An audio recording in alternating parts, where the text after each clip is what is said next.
A study at the University of California, USC, concluded that if you listen to educational audio programs in your car as you drive around, instead of listening to music, which we call chewing gum for the ears, if you listen to audio programs, you'll get the equivalent of almost full-time university attendance, except for one small point, is when you go to the university, people who've graduated from universities, as I eventually did, find that about 90 or 95% of what they teach you is not practical. It's theoretical, it's true, it's enjoyable, but it's useless in the real world. However, when you select educational audio programs on sales, communication, time management, goal setting for yourself, which you can stop and start if you like, you only select things that are valuable to you in the moment.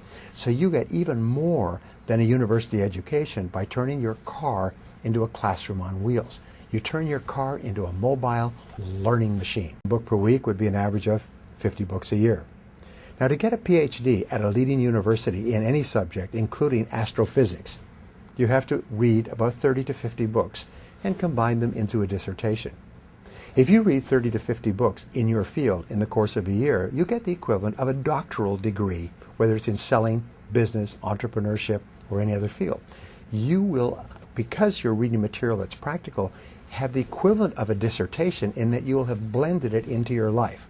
You can double and triple your income simply by reading 1 hour every day.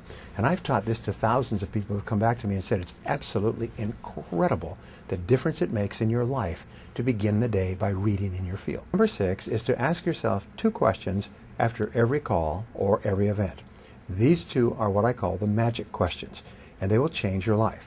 Question number 1 is right afterwards, say, what did I do right in that situation? If it's a sales call, if it's a business meeting, if it's a job application or interview, if it's a negotiation, if it's a meeting with your bank, afterwards ask yourself, what did I do right? And immediately think, and even better, write down everything that you did correctly in that meeting. Because you did a lot of good things. Even if it wasn't successful, you did a lot of things that were right. Second question you ask is, what would I do differently next time? What would I do differently next time? And then quickly write down a list of all the things that you could do to improve that situation the next time you have it.